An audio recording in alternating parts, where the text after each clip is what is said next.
नमस्कार विद्यार्थी मित्रांनो, मी प्राध्यापक एस के घोटेकर, अर्थशास्त्र विभाग, KTHM महाविद्यालय नाशिक. आपले सर्वांचे आपल्या महाविद्यालयाच्या ई-लर्निंग प्लॅटफॉर्मवर हार्दिक स्वागत करतो. विद्यार्थ्यांनो, यावर्षी आपल्याला banking and finance second and third असे 2 स्पेशल पेपर अभ्यासायचे आहे. त्यापैकी बँकिंग अँड फायनान्स अर्थातच बँकिंग व वित्त 3 हा स्पेशल विषय माझ्याकडे शिकवण्यासाठी आहे. त्यामध्ये आपल्याला यावर्षी भारतातील बँक विषयक कायदे आणि व्यवहार हा विशेष पेपर आपल्याला या थर्ड पेपरमध्ये अभ्यासायचा आहे.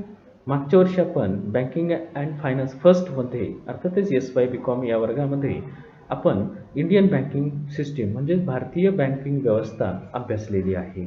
यावर्षी आपल्याला बँकिंग व वित्त 3 यामध्ये भारतातील बँक विषयक कायदे कोणते आहे आणि बँकेचे व्यवहार कसे चालतात हे आपल्याला सविस्तरपणे अभ्यासायचे आहे. यामध्ये आपल्याला टर्म फर्स्ट आणि टर्म सेकंड याबद्दलचा जो अभ्यासक्रम आहे आजच्या लेक्चरमध्ये आपण त्याची सविस्तरपणे चर्चा करणार आहोत. आपल्याला जवळजवळ 8 प्रकरणांचा अभ्यास करायचा आहे. पहिले प्रकरण आपले त्यामध्ये आहे ते म्हणजे भारतातील बँक विषयक कायदे. आता पहिला त्यामध्ये कायदा आहे तो म्हणजे बँकिंग नियमन कायदा 1949.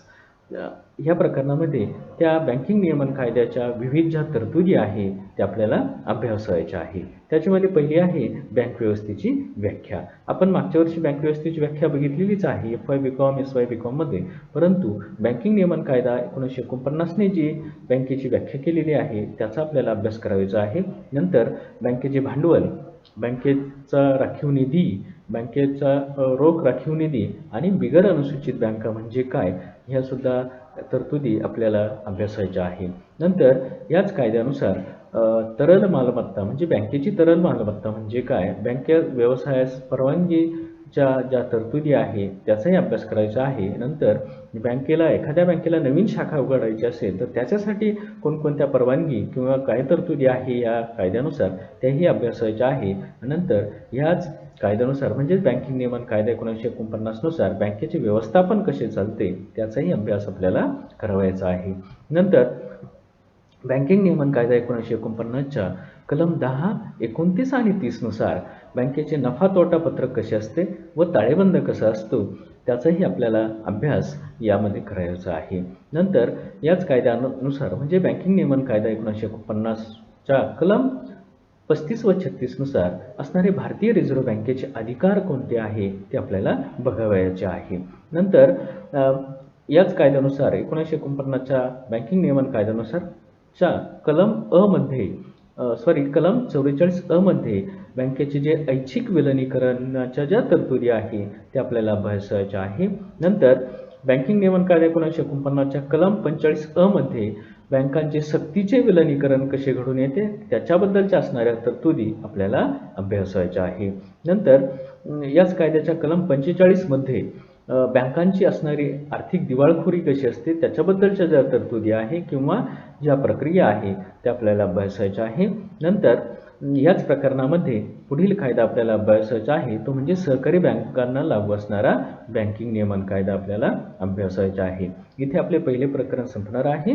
दुसरे प्रकरण आपले आहे ते म्हणजे चलनक्षम दस्तऐवज कायदा 1881. विद्यार्थ्यांनो लक्षात घ्या, आपल्या भारतामध्ये बँकिंग व्यवस्थेमध्ये हाही एक दुसरा महत्त्वाचा कायदा आहे तो म्हणजे चलनक्षम दस्तऐवज कायदा 1881. हे आपले दुसरे प्रकरणच आहे.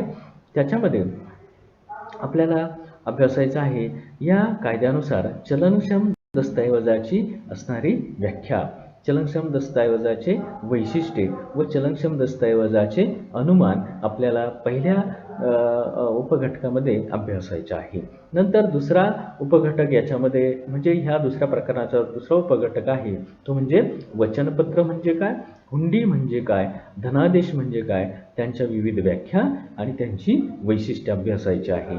नंतर याच प्रकरणातला पुढला घटक आहे तो म्हणजे वचनपत्राचे असणारे पक्ष म्हणजे वचनपत्रामध्ये कोणकोणत्या पक्षांचा अंतर्भाव होतो ते सविस्तरपणे आपल्याला अभ्यासायचं आहे.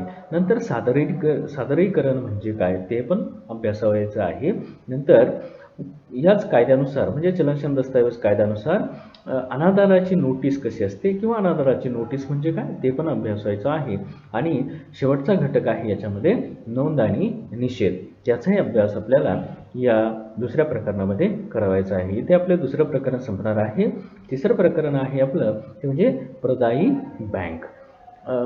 आता ह्या प्रदायी बँक ह्या प्रकरणामध्ये पहिली तरतूद आहे किंवा पहिला उपघटक आहे तो म्हणजे ग्राहकांच्या धनादेशाची रक्कम अदा करताना घ्यावयाची काळजी. अर्थातच प्रदायी बँकेने ग्राहकांच्या धनादेशाची रक्कम अदा करत असताना घ्यावयाची काळजी आपल्याला सविस्तर अभ्यासायची आहे.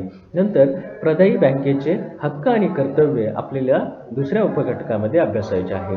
नंतर प्रदायी बँकेला असणारे कायदेशीर संरक्षण कोणते असते ते आपल्याला यामध्ये अभ्यासायचे आहे. नंतर प्रदायी बँक बनावट धनादेशाचे प्रदान होत असताना किंवा झाले असताना काय करते किंवा कसे प्रक्रिया करते किंवा त्याच्यावर काय निर्णय घेते ते आपल्याला याच्यामध्ये अभ्यासायचं आहे. नंतर प्रदायी बँकेचा धनादेश परत पाठवण्यासाठी किंवा परत कशा पद्धतीने पाठवते त्याचाही अभ्यास आपल्याला करायचा आहे. नंतर प्रदायी बँकेचा निष्काळजीपणा कसा होऊ शकतो किंवा प्रदायी बँक निष्काळजीपणा कशा पद्धतीने करते त्याचाही आपल्याला अभ्यास या प्रकरणामध्ये करायचा आहे. इथे आपलं तिसरं प्रकरण संपणार आहे. चौथं प्रकरण आहे आपला वसुलीदार बँक. वसुलीदार बँक या प्रकरणामध्ये आपल्याला ग्राहक धनादेशाची वसुली करताना बँकेने किंवा वसुलीदार बँकेने कोणती काळजी घ्यावयाची आहे याचा सविस्तर अभ्यास करायचा आहे. नंतर वसुलीदार बँकेचे असणारे हक्क कोणते आहे आणि वसुलीदार बँकेचे कर्तव्य कोणते आहे त्याचाही अभ्यास आपल्याला करावायचा आहे. नंतर वसुलीदार बँकेला असणारे कायदेशीर संरक्षण कसे असते किंवा कोणते आहे त्याचाही आपल्याला अभ्यास चौथ्या प्रकरणामध्ये करायचा आहे. नंतर वसुलीदार बँकेचा धनादेशाचा अनादर कशा पद्धतीने करू शकते, त्याची अस्वीकृती आणि प्रदान प्रतिरोध कसा करू शकते त्याचाही आपल्याला सविस्तरपणे अभ्यास चौथ्या प्रकरणामध्ये करायचा आहे. इथे आपलं चौथं प्रकरण संपणार आहे.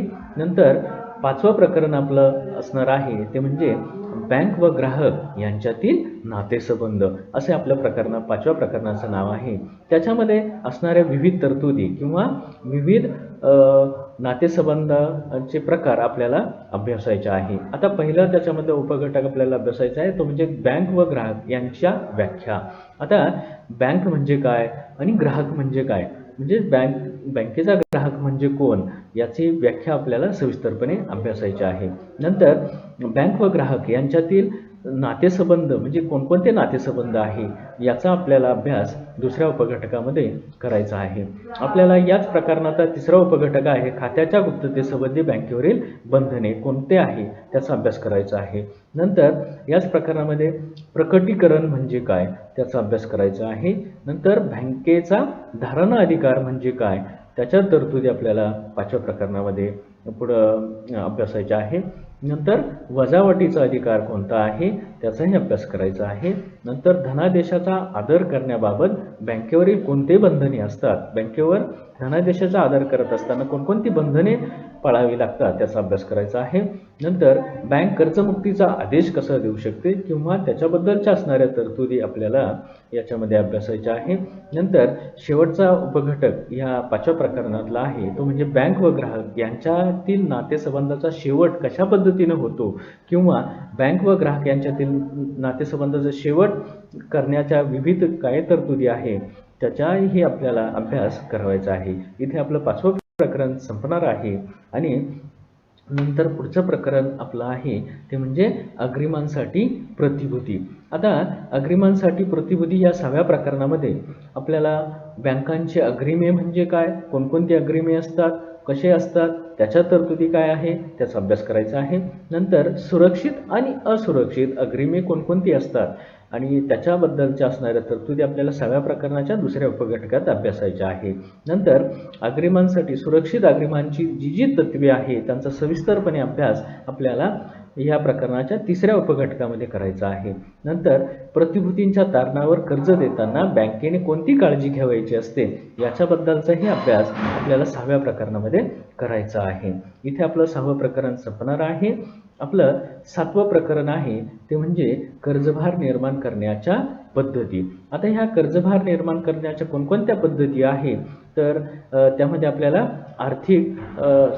कर्जभार निर्माण करण्याच्या पद्धती आपल्याला अभ्यासायच्या आहे. नंतर दुसरा उपघटक आहे याच्यामध्ये गहाणाची ठळक वैशिष्ट्ये कोणती असतात, म्हणजे बँक कर्ज देत असताना गहाण काही ठेवत असते, म्हणजे त्याच्यामध्ये ताबे गहाण वगैरे हे जे वेगवेगळे प्रकार आहे त्यांची ठळक वैशिष्ट्ये काय असेल त्याच्याबद्दल आपल्याला सविस्तरपणे अभ्यास या 7व्या प्रकरणाच्या दुसऱ्या उपघटकात करायचा आहे.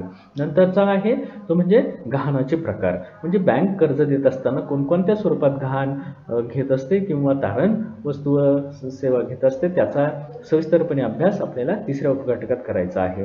नंतर वेगवेगळ्या प्रकारच्या भरीतील फरक आपल्याला अभ्यासायचा आहे. इथं आपलं 7वं प्रकरण संपणार आहे. नंतर 8वं प्रकरण आपलं आहे ते म्हणजे प्रकल्प मूल्यमापन आणि कर्ज वसुलीच्या उपाययोजना. आता प्रकल्प मूल्यमापन म्हणजे काय आणि कर्ज वसुलीच्या उपाययोजना म्हणजे काय हे आपण 8व्या प्रकारामध्ये सविस्तरपणे बघणारच आहोत.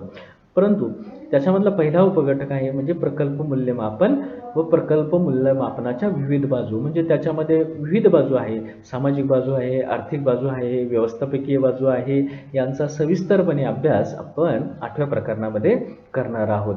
आणि नंतर बँकांच्या कर्ज वसुलीच्या ज्या ज्या उपाययोजना आहे, म्हणजे कर्ज वसुली, कर्ज बुडवण्याचे प्रकार किंवा कर्ज वसुलीच्या विविध उपाययोजना, मग त्याच्यामध्ये कायदेशीर उपाययोजना असतील वगैरे, यांचा सविस्तरपणे अभ्यास आपल्याला 8व्या प्रकरणामध्ये करायचा आहे.